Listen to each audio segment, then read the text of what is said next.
But I was in this gas station and I like shattered an entire case of beer. And this guy was like, he looked at me and he said, "You're the type of person who kills people." And I was Whoa, like, that'll cut you. and I was like, okay, I have a problem here. Welcome to the Recovery Vow Podcast. I'm your host, Eric Kennedy. Okay, we're just going to dig right in. Kayla, I've known you since you were, I'm that old guy now. I've known you since you was that high. But you just told me how old you were, and so I really feel old now, but I've known you and your family for a long time. And so to see you here with your husband is incredible, and I want to thank you both so much for being here. Jake, thank you for being here and Thanks supporting her. Yeah. We're going to talk about your past, but tell me where you are right now before we go into the past. What do you do? I am graduating from college. Should be finished with that at the end of this month. We're going to go celebrate my graduation in Vegas. Are you really? Yeah, that's where they're doing it. I go to school online, so they have a commencement in Vegas. So we're going there. You're going to, Jake? Oh, yeah. Definitely. So we're going Be there. careful. Or where y'all staying at? I don't know yet. Don't go to the Golden Nugget. And somebody has actually told me to stay there, actually. My first wife came back pregnant with from the Golden Nugget. So maybe we should go there. Maybe we should. Yeah. Maybe you should. But anyway, we're really happy. We just bought a new house. Our nephew is currently living with us. He's 10. No kids right now. We've got 2 dogs, a cat, and we're doing pretty good in our life. So that's fantastic. And Jake, you do real estate. I do real estate. Yeah, that's awesome. Co-owner of Coldwell Banker Best Life Realty. Been doing real estate about 10 years ever since we got together. That's actually how we met. My grandma introduced us. Kayla came in to rent a house, and my grandma was like, basically part of the screening process was you have to meet my grandson. Just kidding, that wasn't it. But, it sounds like she was, though. She said you had to meet my grandson, and the next day I show up at Wing Place where Kayla was working at that time, and that's how we... How'd that go? Okay, that's weird a little bit already, and I'm 45, but I mean, I feel like if Grandma was setting me up with somebody, well, how many times had Grandma done this? This would have been the first time. Okay, so first there and you go. only. And I mean, she got it right. Yeah. So Kayla didn't... she wasn't receptive at the time, but 6 months later we ended up hanging out, and it was the rest. Tell me about history. that first date. Where did y'all go for chicken wings? No, that's where I was working. I was working in food and beverage at the time, and so I had came into this office where his grandparents. I don't know if they owned it at the time or what, but I was distraught. I was going through a situation where a roommate had turned into a relationship and it was not working out. So I had to find. So anyway, I go in this office and she says, "You have got to meet my grandson." And I was like, "I'm not really. I just want to get a house." And so she had all of my information, obviously, and she shows up the next day with him for lunch, and she sits in like the section that I would be waiting on, and she goes, "This is my grandson, Jacob." And so I was like, "Hey, nice to meet you." So fake. Yeah, so he said, "Can I get your number from my grandmother?" And I was like, "Yeah." And we kind of like would text back and forth a little bit, and then he came in one day. I was still working at the same place, and I was like, "Hey, Jake." He said, "Don't talk to me." And I was like, "Why?" He said, "Well, you don't respond to my text, so don't talk to me in person." Well, then I was like, I love him. So that's all it took. Yeah, I mean, why didn't you respond to the man's text messages? I don't know. I was all over the place. Okay. I mean, this was 10 years ago, so you were in your early 20s. Yes. Okay. And anyway, the first date we watched the Lego movie at my house, so we weren't like doing anything crazy, but it was fun.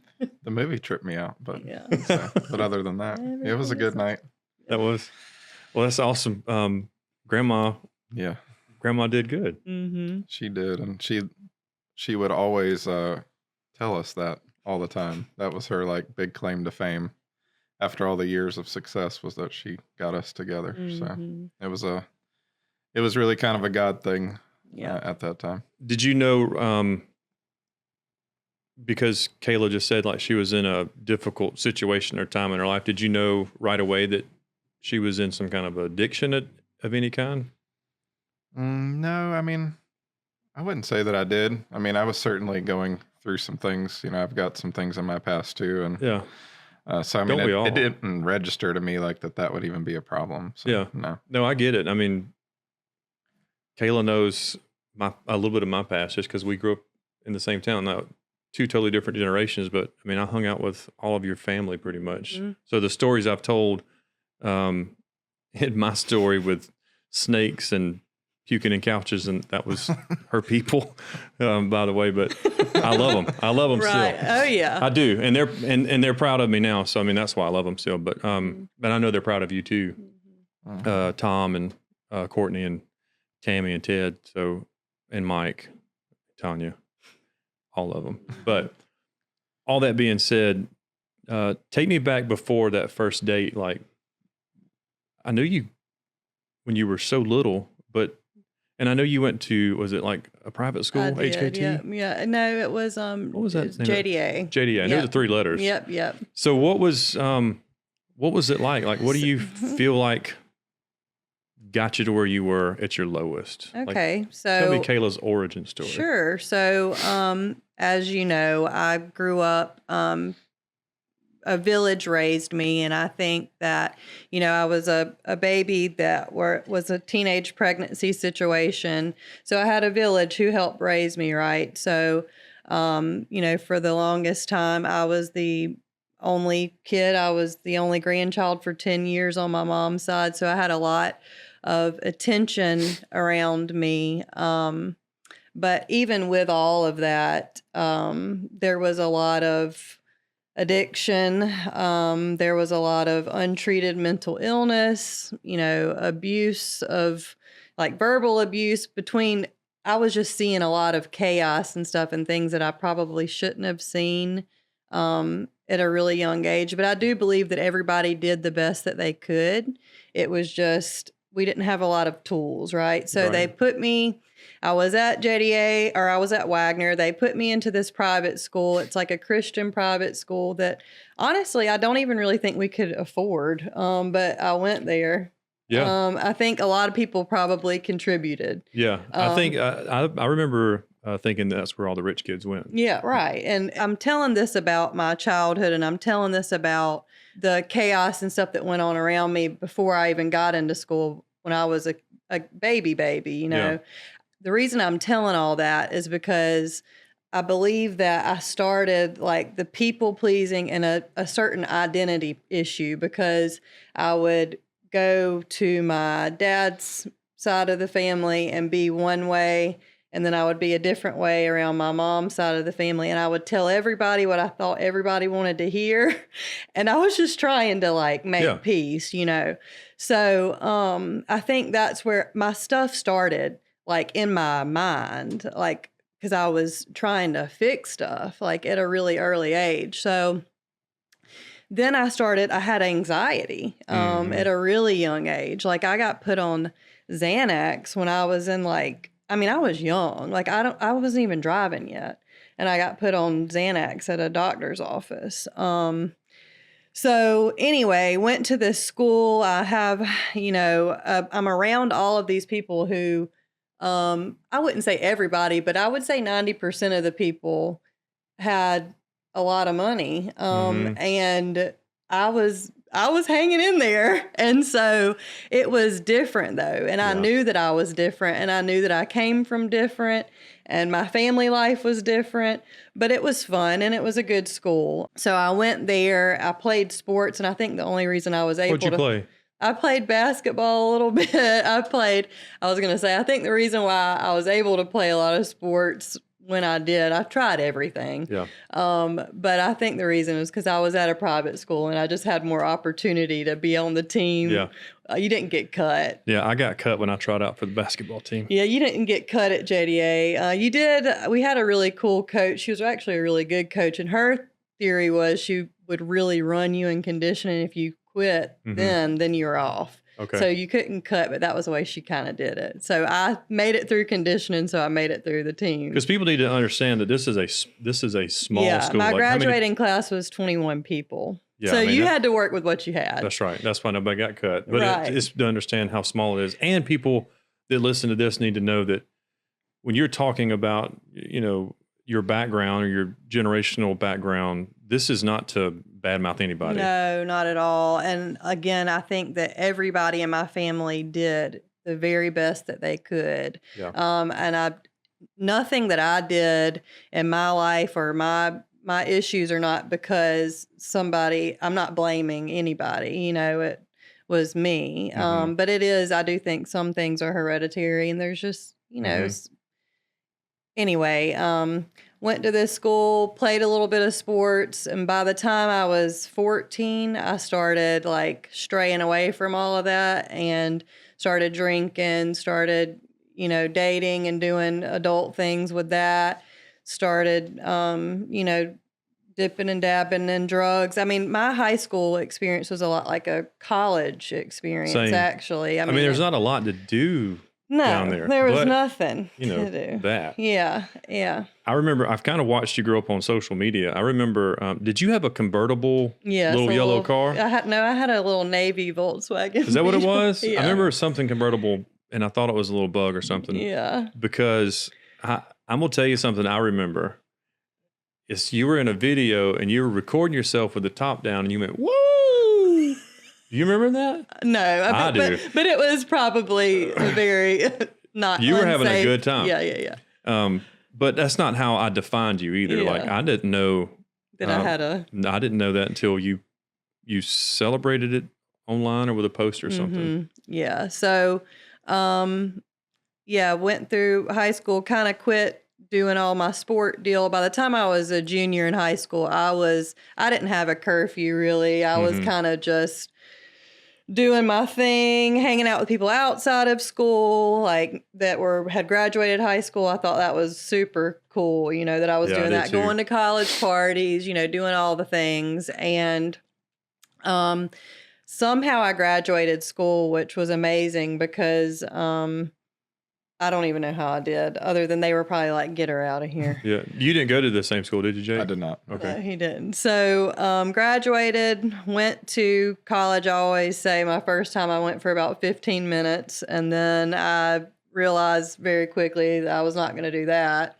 I went to work. You were not going to do college? Like you were checked out? Yeah, no, it was just not for me, which school was not for me. I was into the social hour. And I went and worked for a heating and air company, another toxic, like there's all kind of toxic environments, you don't even realize until like you look back.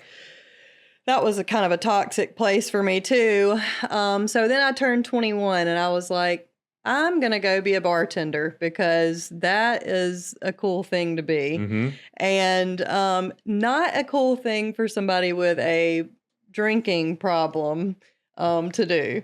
So I didn't even know though that I had a drinking problem, even though like in high school I was blacking out. I was, doing things. I'd wake up the next day. Even back then, I mean, from the very beginning, I would wake up and my friends would be like, Kayla, you did this. And I'm like, no, I did not. They're like, no, you really did. Terribly embarrassing things. Which again, I had a prescription also but I think even without that, I was going to be a blackout drinker. So anyway, I get this job as a bartender and I have a great time. I really do. Was this in Aiken or like Columbia? It was in Aiken. Okay. Worked in food and beverage and had a great time, and still did not realize like, oh, this is full-fledged alcoholism, what you're experiencing. I just thought it was normal because, as you know, I grew up in an environment where everybody drank. I mean, it was every weekend. It was all the time, so it was just like I knew that it would be a part of my life. Did you just ever think like at some point you would grow out of it as you got older? I didn't even think about it. Okay. You know what I mean? I was just like, oh, this is this is how it goes. Fast forward. I get a job with like Aiken County, and so I'm bartending and I'm working for Aiken County, doing like another admin role. And I said, how old are you at this time? I'm like 23. 23? Probably say you're 24, 25 by that time. Something like that. So you guys started dating while she had the two jobs, bartending and working for the county? When we started dating, You were only working that wing place then. Okay. Well, but then like while we were dating, I had two jobs. I worked for Aiken County and I also bartended. So always like, of course, like even when you're 23, getting a job with the local government's pretty good, right? Mhm. So that was a much more promising situation than the bartending gig that I Better had. than I work with for the town of Wagner. Yeah. You working for the big city. I heard that. Yeah. Yeah. So I'm proud of myself for getting this job. Yeah. But then what happened was, and I know this now, I didn't know it then, but my alcoholism even won over that because I said, I don't want to do this job. And I used it as, well, I make more money working in food and, but no, I didn't make more money. No, well, I don't think so. Well, I mean, it may have like just looked good. non-tax cash, like right. and That's what I mean. And it was just like easier, Yeah. you know. And you know why it was easier? It was because you don't have to get drug tested. You can stay up real late and sleep in, and then you do it all over again the next day. Mhm. So really, I was feeding my issue, but I didn't even realize it. So I was like, I'm not going to work for Aiken County, and went and worked at UPS, and then that did not last long at all. I hated that. And I was still bartending. I was like, I'm just going to bartend. This solves that. I'm just going to keep bartending. So somehow, I don't even know, I started working at like a golf course, bartending, and somehow, I don't know how I got the wine gig. I became a sales rep for a wholesale distributor that sold, my territory was North Augusta and Aiken. Yeah. And I sold wine, liquor, spirits, just beer, whatever, kegs to gas stations, restaurants, liquor stores, you name it. So had really good customers in Hammond's Ferry, you know, so I would go around, and that was really cool. I was like, okay, this is like next level. I'm out of the because bartending. Now you're like you started like with that, but now you're like in the world of it. Yeah, right. Not just serving. I have made it my whole life, you know, my whole personality. Yeah. So I am so official. and I got a card with my name on it. Yes. And so I am it was fun, but like that's not really for somebody with an alcohol problem, that's not a job to do. Yeah. But again, didn't know I really had a problem. Everything else was the problem. So I ended up just being really, the end of my drinking got really dark, really. I was a big time, like, go out to bars, and poor Jake would get phone calls like, hey, Kayla's. So you wouldn't necessarily be with Jake? Not necessarily. Like sometimes I would be like, I'm going to the grocery store. And then the next thing you know, I've shut down the local, you know, yeah, she would always stop in for a beer and a shot, and I would never ended up. I mean, everybody does that before they go to Publix, right? Yeah. I mean, or on the way home from Publix, right? And so I was just a homebody, so I mean, it's not that she was ditching me. It was I didn't. I was a homebody. He just didn't. I like to do things that you did at home. Yeah. But you fell in love with him because he showed up, or how did that whole conversation go after Grandma set you up? Like it was like hard to get, and it was like I told her that she was on my list. Yeah, that was the thing my mom always used to say when you got on her bad side. You're on my list. You're on my list. So I guess that caught her eye. But yeah, on my list. So my mom and my grandparents. That's grandma good. Responsible for this. So were you getting close to like what you would say would be your moment of clarity or your rock bottom, and you just made the decision to do something different? So I had a moment with Jake. Like what would happen is I'm still prescribed these anxiety medication, and I really didn't abuse it at this time. Like I would take it before I went to sleep, but then I would go out, drink, blackout, like slap people, like just do crazy stuff and not even know that I had done it. And slap somebody. Yeah, I would in a heartbeat. So it was just bad. And I would wake up the next day and just be absolutely paralyzed with anxiety because that was not me. Like, you know, that it was, but it wasn't, you know, I hated that. And I would tell Jake, I did not mean to get drunk. And I really wouldn't mean to get drunk. So I had this therapist who I went to, and I loathe therapy. And because they put me in it as a child, and it was just like I had a problem with it, you know. And I was like, I just didn't like it. Now I love it. I'm in it, so I love it. But you feel like therapy is a good replacement for medication? Oh yeah, absolutely. Yeah. Okay. So I don't take any of that anymore. But I go to this therapy appointment, and this guy says to me, the therapist says, "Well, have you ever considered Alcoholics Anonymous?" And I was like, I'm out. I'm done with this guy. He is rude. This is why I hate therapy. Because he's done pinged what the issue is. This is why I hate therapy. Mike Miller asked me that one day in Wagner. He's like, "Are you an alcoholic?" I'm like, "Why are you asking me that, bro?" Yeah. Well, because you're drunk and we're out here trying to work. And it's 2 o'clock. 2 o'clock in the afternoon. Yeah. Yeah. And you're like, and how dare you? Yeah. I just had lunch. Yeah. I feel like it's such a like, for me, then it was an insult because I had no idea what an alcoholic even was. Yeah. You know what I mean? I had no idea what alcoholism was. I thought if you were an alcoholic, you must live under a bridge. Yeah, you didn't, you woke up, you drank hot vodka that you found in a trash can. Like, I didn't know what alcoholism or being an alcoholic was. So I left that therapy appointment. I said, I'm not doing that again. And then it was like in the back of my mind, oh my gosh, I think I've got a problem. How do I out this problem? How do I deal with this? Oh, I'm just going to pour more alcohol, on top of it. And for that next year, it was horrible. I don't know if that's when I wrecked my car. Were you guys married yet, or y'all still just dating? Yeah, an undisclosed location. We're not going to talk about that. Yeah.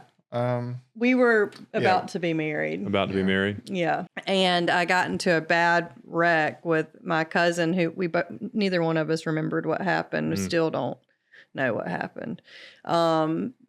Fortunately, there was no other car involved, but just stuff like that was happening. And I'm like, I had a couple wrecks and DUIs and all that. And by the grace of God, I never got a DUI, and I don't know how.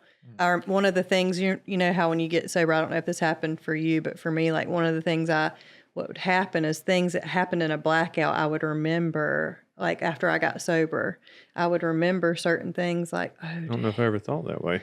Well, I would remember certain things. I remember this guy telling me one time, he was like, I had gotten into a gas station whenever I was drunk, because what would happen is I would be in a blackout, but then I would need more beer because I have to go home and continue.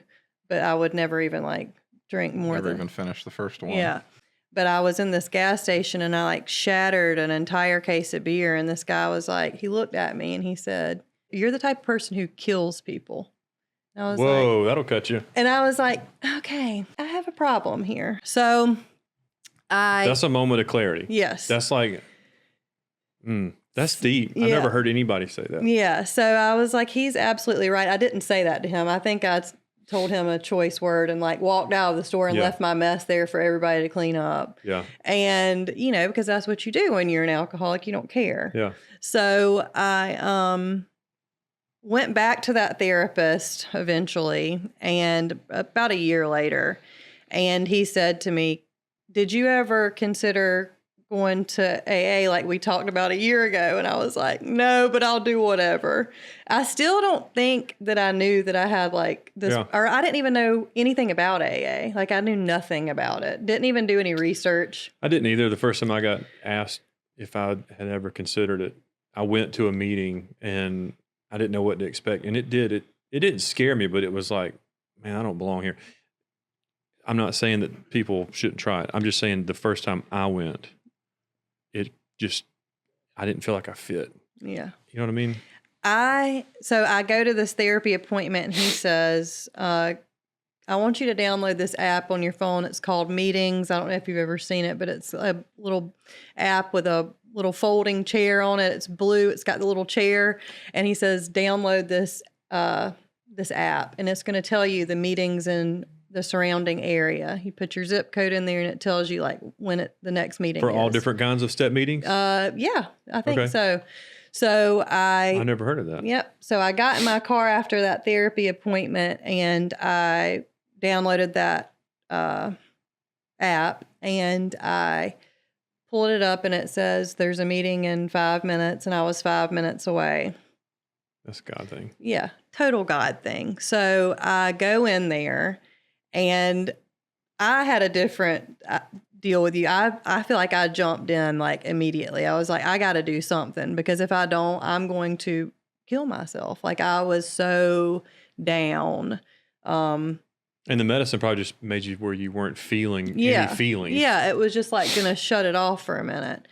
The way that therapist, though, I talked to, I want to go back to that for a second. When I talked to that therapist, he explained it to me so well. I said, I just don't understand, like, why I leave from these tastings with these clients that I have, and then I want to go and I'll have like a martini, and the plan is just one martini, and then I'll have like 3 martinis, and martinis are pretty stout thing to be drinking. Then I would just drink some beer. And he said, the way I would like to explain it to you is, he said, whenever you did your first tasting, you have this little baby bird that you have woken up in your brain and you have fed it, and it woke up the other bird after you took that first sip.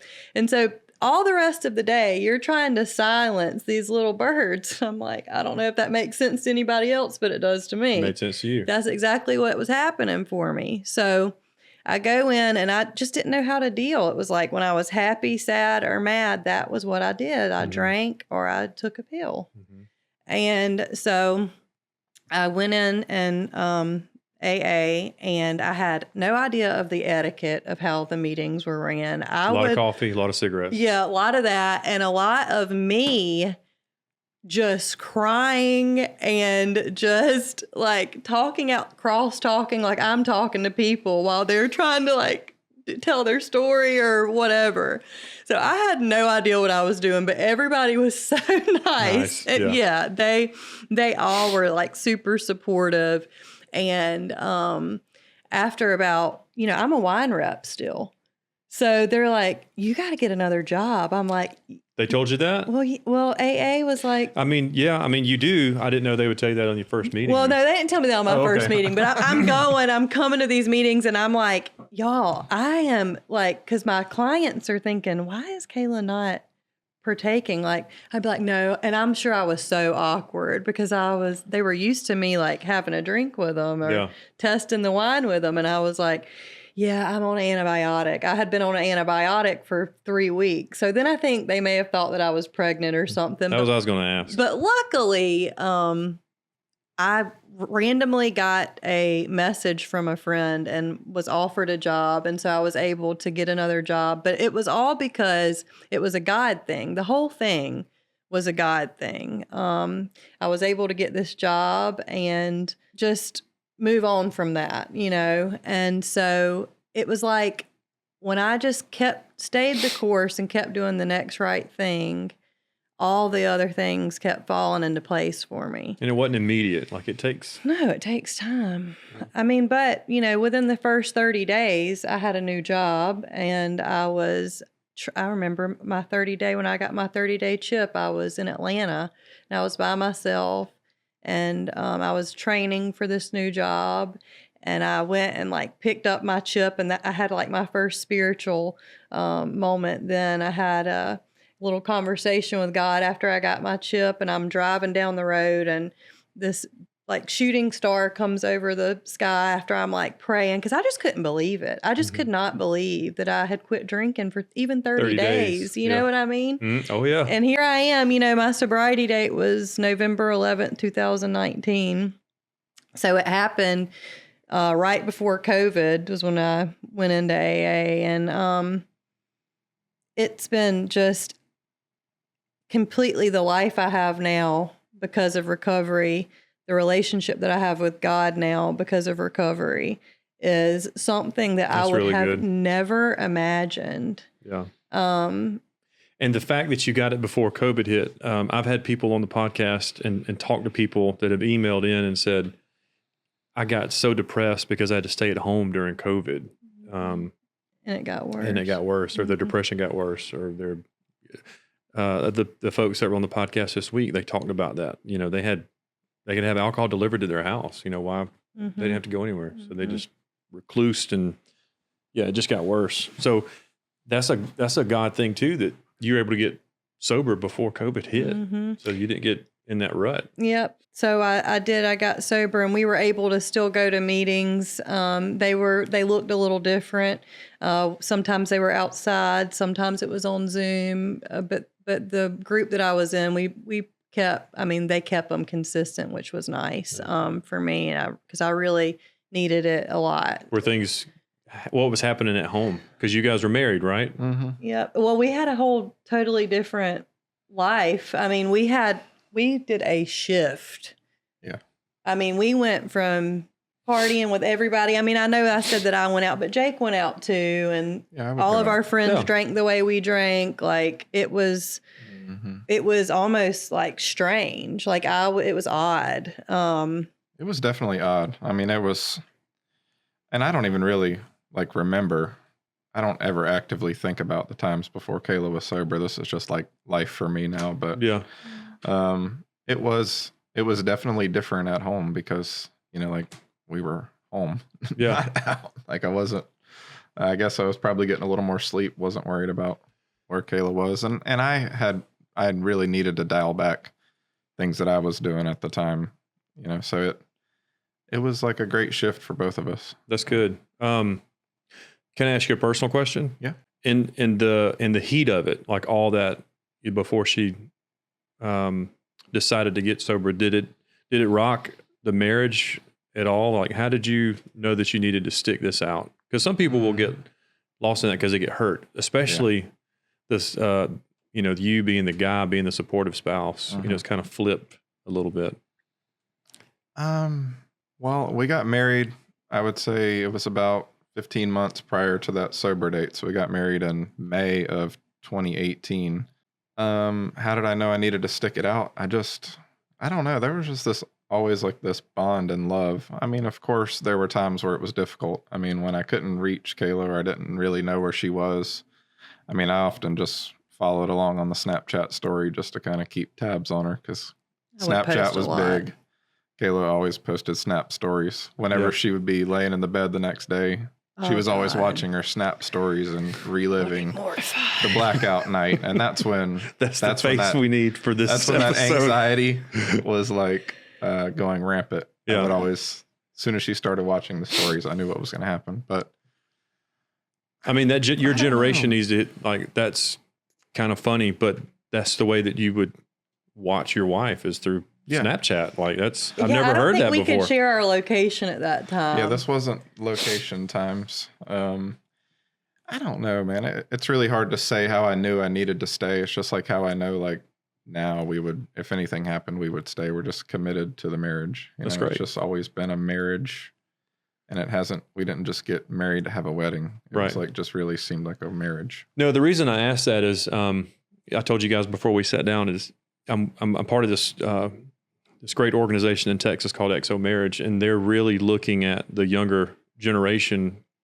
So when I started dating my wife, I put us in a relationship status after the first date. You don't do that. But they've got it figured out from the time that you say I do till the time that, death do us part and one of the spouses passed away.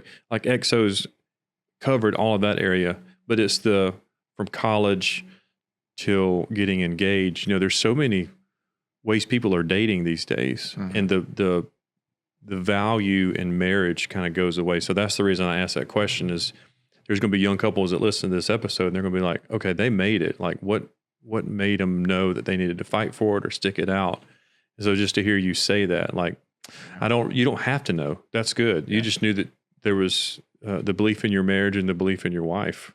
And that's good enough. Well, and that's the commitment. If you just throw away a marriage so quick, I mean, it's really supposed to be till death do you part in sickness, and which this is, and in health.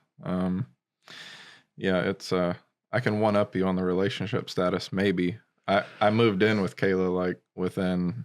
You would just like gradually What would bring it say, like a furniture to month? my I was house. just like, I packed my car up and I just was moved in. How long after you started dating did you leave a toothbrush there? I don't know about that. A week? He literally was. That's when you move in. If you have a toothbrush. It was like she lived downtown and I was still living with my mom at the time because, I mean, I was we were young. 20, 21 at the time. So, of course, I didn't really have my own place. And she lived so much closer to my office. So I was like, this is just so convenient. I'm just moving in. Yeah. That was abrupt. Yeah. His sister always laughs about that because she said she like saw Jake pulling out of the neighborhood and she was like, why is your TV in the back? Because he was moving into my house. But also it was so funny because I never really like stayed there. Like I just slept there. I would go to work and then I would go out. So like I didn't even have internet. You didn't treat it like a house. It was just a big bedroom. Box TVs. Big bedroom. And I had a box TV and Jake was like, what is going on here? Like, I don't know. I don't really live here. I just sleep house. here. Yeah, it was a furnished house. So like, I didn't worry about any of that. But yeah. Same. That's funny. And then, look, we'll get back to you tried AA. Now, is this when it stuck? Did you relapse at all or? No, I didn't relapse. It stuck. And so that was in 2019. And I get it. Like some people don't, there's all different types of ways to recover from, this disease. Because to me, I definitely think it's a disease. It's an allergy. Like some people, that's why some people can handle it and some people can't. Mm-hmm. But the really cool thing that I loved about the 12-step program was the alcohol is really just a symptom, of it's just one piece of the main problem is in your brain, in my opinion. It's just like you don't have any coping skills, you don't have any tools. I didn't have any tools. I didn't have any coping skills. I only knew alcohol to silence any issue. Yeah. Mm-hmm. So for me, I needed to learn how to be an adult because my maturity and my coping stopped when I was 14. So I didn't have any coping skills. So for me, the 12 steps taught me that. And then also one thing that I have to credit AA for is that's where I met God. I had went to church when I was growing up, but this was totally It's a different experience. Totally a spiritual experience versus a religious experience, maybe. Yes. And like a spiritual experience to me, my spiritual bank has to be full. You know what I mean? Or I can't, like, even today, I've been in recovery now for a little while, just a little while, but sometimes I can't do certain things unless I'm spiritually fit. Like, sometimes it's okay to be around alcohol for me. Some days it's fine. Yeah. I don't care. Other days I'm like, I don't really want to deal with that today. Yeah. I get that. And that's great responsibility and growth in you as a leader and a wife and woman. So that's really good. Where before we just would have given in. Yeah. And then I just don't want to walk around with any kind of bitterness about anything. So I would rather just kind of do like a inventory. The program taught me to do that, an inventory. It taught me to help other people with no expectations.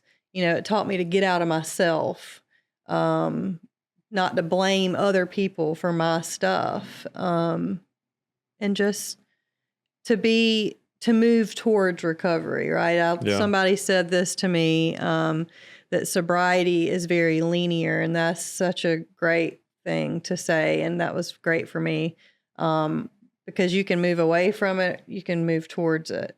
And so that is really good. Yeah. Because if I go out and even now it's not about it never really was about just alcohol. And if you use that linear thinking, will always remember, they say, you just need to play it through to what's tomorrow morning going to look like. And that helped. I know we're supposed to do it the one day at a time thing, but just thinking about what tomorrow, the day starts. Playing the tape through. Yep. And just how much guilt am I going to feel if I do this tonight or during the day or whatever, and that stuck with me. So it's like different. It's weird how little sayings, they're so cliche, but they matter. Oh, and they work. And like, for me, I know. Because we started drinking like when we were really young, 13, 14 years old. And we still have that childlike mind at 24, 25, and we missed that gap of growing up. So we still have that young thinking. Yeah. And it feels like an aha moment when you hear stuff like that, so I always think about that. Even now, like, is my attitude, am I moving towards like a sober life? Like, cause it's more than, for me, I want to have sober behavior. Yeah. I don't want to just be somebody who doesn't drink and walks around acting, like a miserable person. I didn't get sober for that. Jesus didn't give me another chance for that. So like, I don't want to be like that. Do you do that aha moment for other women? Do you sponsor or? I have sponsored. I don't currently sponsor anybody, but I have. And one of the cool things about me being in recovery is like my dad actually got sober the same year I did. Really? Yep. So he actually went to the Hale Foundation. Oh yeah, I know the guys are Hale. Yep, and they're great. I mean, what a great deal. But family members of mine, I don't think that it's because of me, but I do think that maybe I've planted some seeds, and those people are really near and dear to me, and they've seen like the change. And so they're like, something's got to be working, You're a generation. I've said this a lot, so I know it gets old, but you've become that generational breaker, not that generational blamer. And that's important. Like, you are teeing it up to be, because your family has a great legacy. Your family was well known when I was a kid, before you were born. Like, everybody knew them and thought the world of them. So that's why I wanted to make sure that I'm very clear. Like, your family's always been looked up to. My family's been looked up to, but it's a package deal. Then we come with some history, Yeah, and every family does. And so I think that's totally okay. I'm really proud of you, and I'm proud of you guys, because when you made that change, I've watched you and Jake from afar through Facebook and all that. I saw your wedding pictures. They were beautiful, and you guys have made some huge life changes, and who you hang out with and what you do. How's married life today for someone that's in their early 30s? You guys are the same age? No, I'm 18 months older. younger. Oh, a little bit actually. Younger? Yes. Oh, okay. Yeah. Married life is your mom was the same way. I kind of hung out with your mom a little bit, and I don't know, maybe 5 or 6 years younger than her. Yeah. We were great friends though. Your mom is awesome. Yeah. She's always been awesome. Yeah. It's I love it, really. I've always loved it since we got married, just the security of having somebody kind of always there. So maybe that leads into, how you stay together through tough times. But I think we have a really good marriage to me. I think that we work off of each other. We complement each other a lot. And Kayla, I mean, I've heard the stats our preacher talks about, if the child goes to church, it's 22% of the time the family will go. The wife, 27%. The husband goes 92%. The family will follow. But yeah, that's true. Thank God that Kayla had that spiritual experience. Thank God that her nanny was involved at Bethker Baptist Church in Wagner, which is where we go today. Y'all go all the way down to Wagner? We do. Yeah, we go there. That's sweet.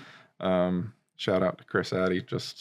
He's been a great pastor who, I don't know, but my point is that she led me to God as well. And so I'm just so thankful for that. So when God came in and you start like putting things in the right perspective, now, of course, had many, many foul ups, as you might say, along that time. But that's really been a great bedrock of our marriage. And so that's life, man. The sobriety and the changes of just like where your like sinners are in your life, and center just kind of became us.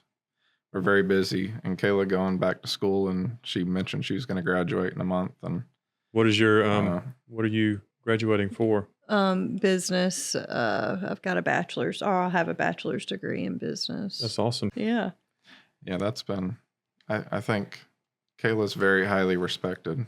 Like you said, she's a little modest. I think I would say she's inspired a lot of people to get sober. I mean, I could probably think of half a dozen at least that would call her and at least say they're thinking about it. You know, if you're thinking sober about curious.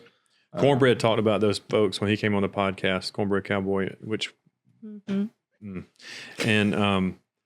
but there are sober curious people out there, and they're not in a certain demographic or age group. I mean, they're 20s, 30s, 40s. And I don't think you have to be a full blown like alcoholic to just want to be sober. Right. Like I think it's kind of sad that the culture is today that it's normal. It's more normal to be like out there drinking and, you know, possibly ruining your life or somebody else's rather than, oh, let's do like healthy things. But I do think that the society may be making a turn towards like, oh, we don't have to like live this way. We can just have a healthy life. Yeah, it just goes back to what you thought. Like when you were bartending, you thought, oh, this is it. This is what I'm supposed to do. Yeah, like duh. All these things will come my way because all these people that sit at this bar, I'm bartending. But look how much has changed when you realize that that's not it. It doesn't have to be it. Man, I'm just want to say that I'm super thankful that you guys said yes to coming on the podcast. One, I got to see you, and I hadn't seen you in, I don't know, 20-something years, and got to meet Jake. So, man, thank you for coming on the podcast. I would like to give you guys a copy of the book I wrote with XO Marriage. Here's a couple of reasons. One is just to say thank you, but then I would also like for you just to go through the chapters and see how practical it is. Not that you absolutely need it now, but maybe it just sparks something, you know, that says, oh, this is something that we can either talk about or this is an exercise we can do. And then when you get done with it, you can find a reason to share it with another couple or people that might be thinking about getting married. Because I feel this deep down that couples like yourself not only have a story to tell, but you can write somebody else's story through your story. So Jake being able to share with another guy or a guy listening to this podcast to hear his side of things, and then another female that has struggled or will struggle, here's your side and your point of view, you know, and just healthy changes, healthy decisions. You guys you're going to help a lot of people. So just want you to know that. And then I'm very, very, very proud of both of you. Thank you. Thank you. But I do want to say thank you so much for coming on the Recovery Vow podcast. Thank you for having me. You're very welcome.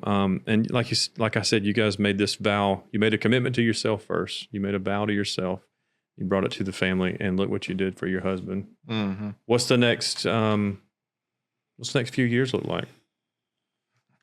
I just feel like every year, since I'm focusing on trying to be a better person, I don't have like huge expectations, but I just hope that we remain just happy and just grow. You know what I mean? Just keep growing. So, I mean, I don't really know. Well, there might be new stuff. I mean, now that school's going to be done, it's been a big deal.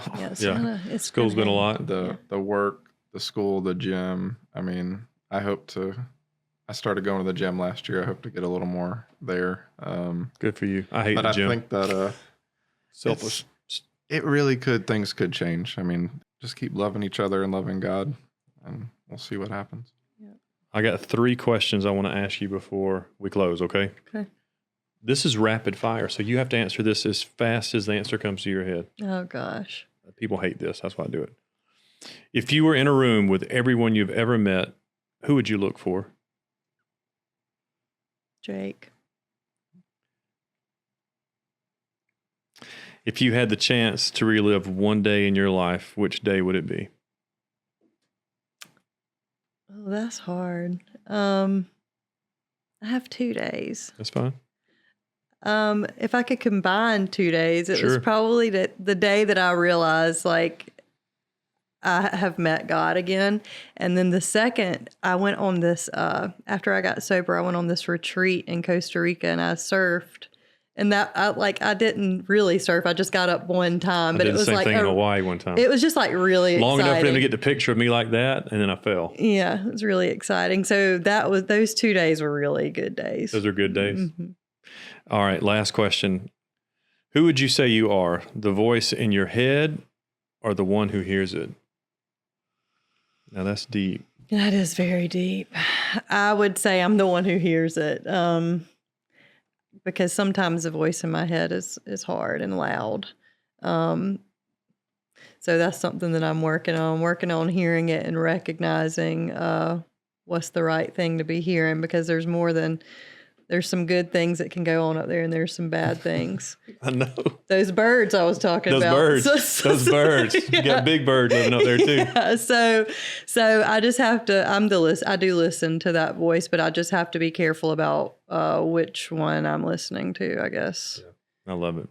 Kayla, thank you for coming on. Yeah, Appreciate thank you. it. Thank you, Jake. Appreciate My you, pleasure. buddy. Thank you. Thanks for watching and listening to the Recovery Vow Podcast. Be sure to like and subscribe and follow along on all of our social media platforms. A huge shout out to all of our sponsors. You can find a list of them in the show notes below or on the screen you're watching on our YouTube channel. We'll see you next week. Today's episode is brought to you by Communigraphics, The Nonprofit Desk, Corbin Jones State Farm, Paradise Turf, Sally Kohler Photography, Atlas Health and Wellness, Dr. Rhonda Milner, Kendra Neal Studio, Augusta Dream Center, Newsom Electric, New Spring Church, Candace Riddle Realty, Goldmec, Norval Fixture and Equipment, S&S Supplies, Belinda Thompson, Rhett Walker, Augusta Lawn and Turf, Carpet Cleaning Pros of Augusta, Coleman Construction, Bagwell Insurance, Tree Guys with Ties, Barrow Walden, Kendrick Paint and Body, Roof Savers, Game Changers, City of Refuge, Augusta Magazine, Burrow Elijah Attorney-at-Law. And a special thank you to all of our other supporters of the Recovery Vow Podcast.